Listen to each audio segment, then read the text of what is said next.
Sir देखिए बेटा, यहाँ पे ये दो सवाल हम लोग करने वाले हैं। पहला सवाल इसके बाद एक कॉल करेंगे, ठीक है। देखिए 3 घंटियां हैं एक साथ प्रातः 7:30 बजे बजती हैं। 3 घंटियां समझो बेटा, देखो यहाँ पे 3 घंटियां बनी हुई हैं, ठीक है।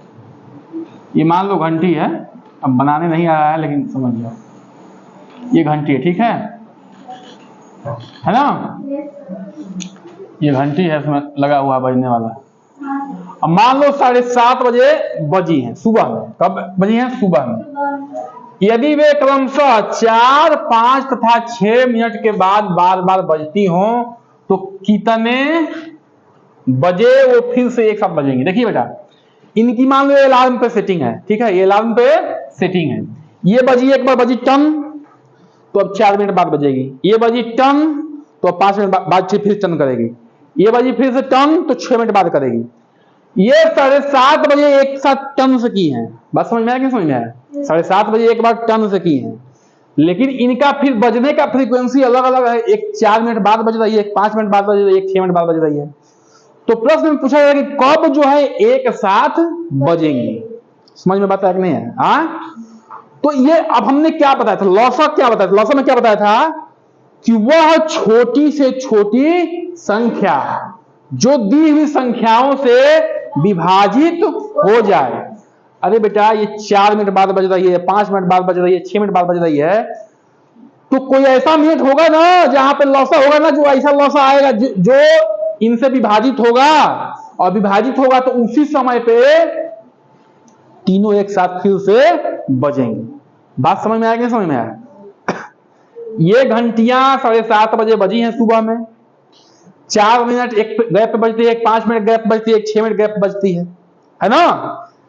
लेकिन बजते बजते कब ऐसा समय आएगा कि तीनों एक साथ टन करेंगी? ठीक है, समझ में आया? समझ में आया सवाल?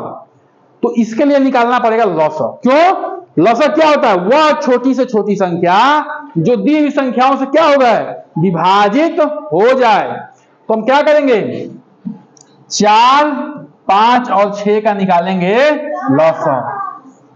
सवाल पहले समझ लो बेटा, मौसा क्यों नहीं निकालेंगे और लौसा क्यों निकालेंगे? ठीक है, मौसा क्या होती है? वह बड़ी से बड़ी संख्या जो इनको विभाजित करे। तो इनको विभाजित करके क्या करेंगे? वह छोटी से छोटी संख्या जिनको ये विभाजित करें, तभी टन से बचेगा जी। हाँ, उस समय पे अब ध्यान समझो, लौसा निकालो।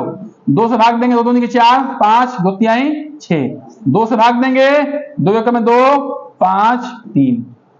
3 से देंगे 1, 1, 5।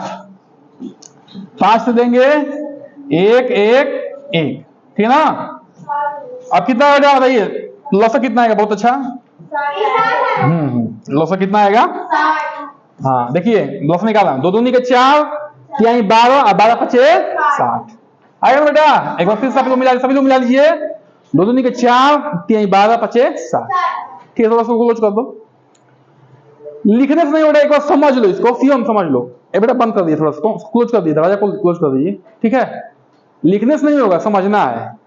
तो बेटा क्या होगा कि 7:30 बजे घंटी टन से बजी है। 60 मिनट बाद, देखिए ये मिनट है ना, ये मिनट में है ना, तो लौसा भी किसमें आएगा? मिनट में आएगा, बताइए।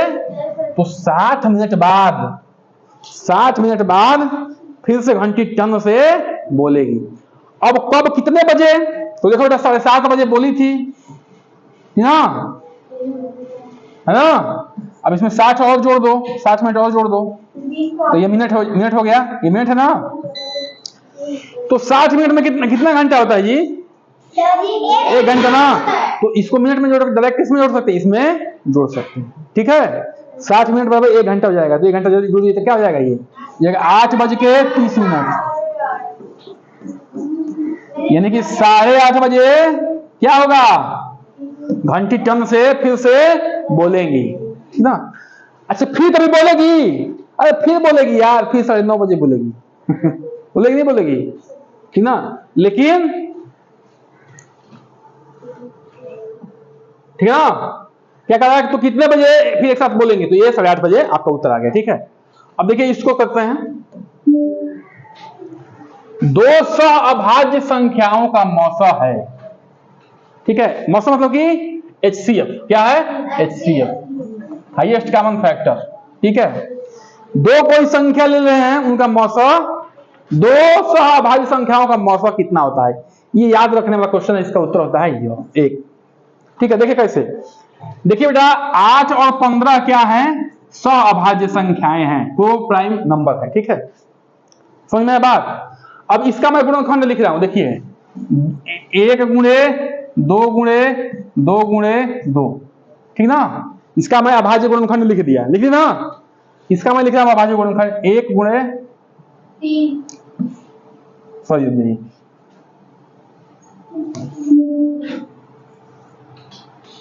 देखिए ये किससे किससे कटेगा उसको मैं लिख रहा हूं। 1 से कटेगा,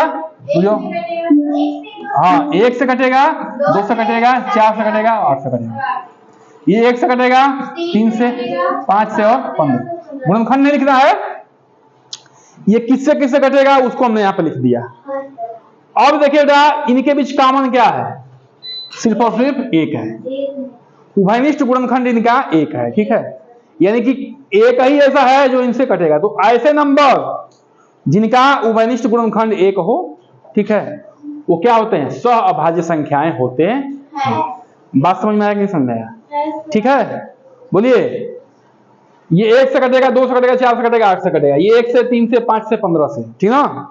इसमें कॉमन क्या है, सिर्फ और सिर्फ 1 आ रहा है। ठीक है, तो ऐसी संख्याओं क्या कहेंगे, हाँ सहअभाज्य संख्याएं कहेंगे। इसको याद रखना था, ये प्रश्न को ये आ जाएगा। बाकी इसको आप लोग देख लीजिए। चलिए करिए।